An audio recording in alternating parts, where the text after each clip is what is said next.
తెలంగాణ ప్రాంతంలో వాళ్లకు నష్టం చేయాలని జగన్ ఏ రోజు ఆలోచన చేయడు, తపన పడడు, తాపత్రయపడడు. అయితే మా ప్రాంతంలో ఉన్న మా వాళ్ళకు మాత్రం నష్టం జరగకుండా చూసుకునే కార్యక్రమం కూడా చేయడం మా ధర్మం. కొత్త రిజర్వాయర్లు ఏమి కట్టడంలా, ఉన్న రిజర్వాయర్లకే నీళ్లు ఖచ్చితంగా ఆ రిజర్వాయర్లకు చేర్చగలిగే కార్యక్రమం చేయలేకపోతే చరిత్రహీనులమవుతాం. This is what we have done.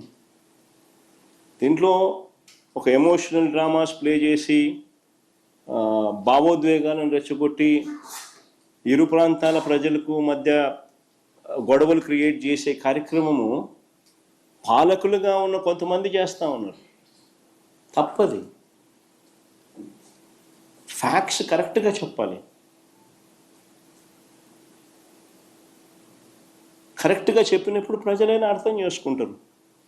అందరం అన్నదమ్ములుగానే ఉన్నాం, అందరం అన్నదమ్ములుగానే కలిసిమెలిసి ఉన్నాం, కలిసిమెలిసి పెరిగినాం కూడా.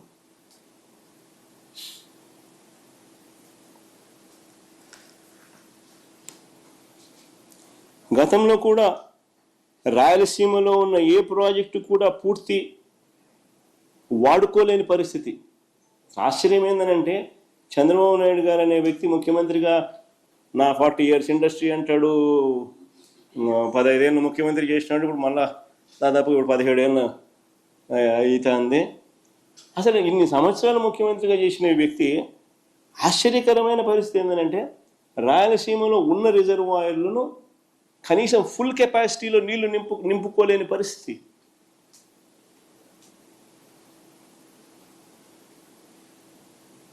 ఆశ్చర్యంగా అనిపిస్తుంది ఈ విషయాలు. ఇదే చేద్దామని చంద్రబాబు నాయుడు గారు ప్యాకేజీలు విడగొడతాడు. జీవో నెంబర్ 22, జీవో నెంబర్ 63 అని చెప్పి డబ్బులు ఎత్తే దానికోసం జీవోలు జారీ చేస్తాడు. రేట్లు పెంచేసి నామినేషన్ పద్ధతిలో దోచుకునే కార్యక్రమాలు చేస్తాడు వర్కులు ఇచ్చి. పేరుకు రిజర్వాయర్లు ఉన్నాయి కానీ నీరు నింపలేని పరిస్థితి. మేము అధికారంలోకి వచ్చిన తర్వాత ఒక్కొక్కటిగా దీన్ని సరిదిద్దుతూ వస్తూ ఉన్నాం.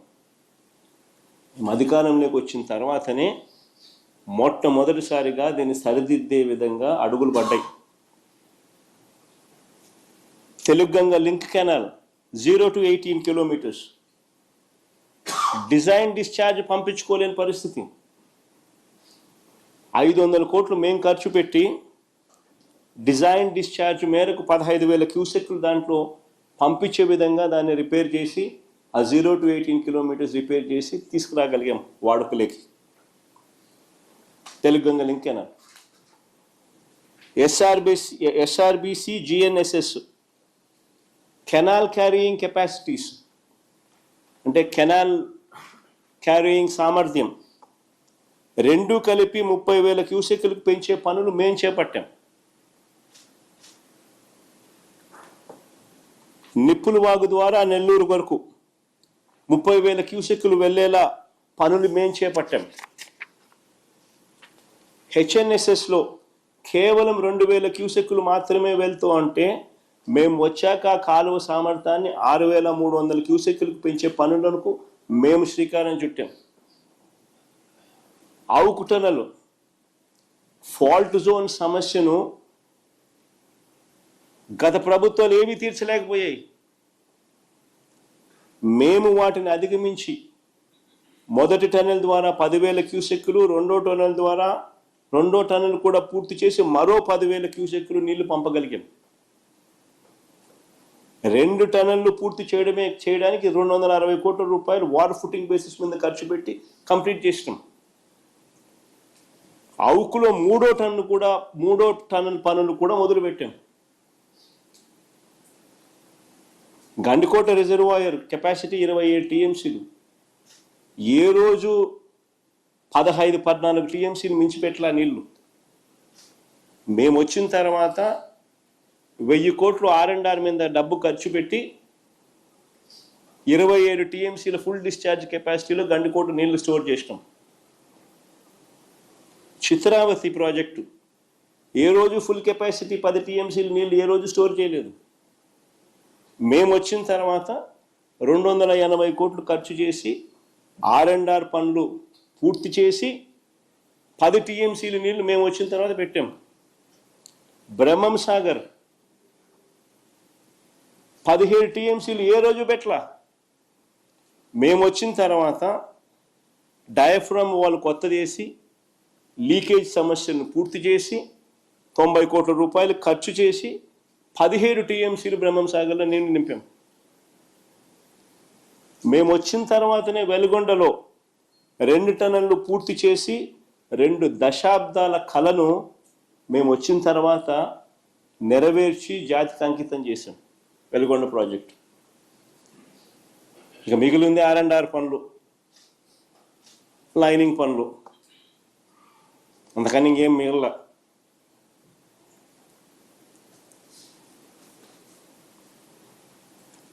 కొన్ని దశాబ్దాలుగా ఆశ్చర్యం కలిగించే విషయం, ఇంకా కొన్ని దశాబ్దాలుగా తెలుగు గంగలో అంతర్భాగమైన సోమశిల కండలేరు రిజర్వాయర్లను పూర్తి కెపాసిటీలో ఏ రోజు నీళ్లు స్టోర్ చేయలేదు. మేము వచ్చిన తర్వాత R&R పూర్తి చేసి సోమశిలలో 78 టీఎంసీలు, కండలేరులో 68 టీఎంసీలు మేము వచ్చిన తర్వాతనే నింపాం.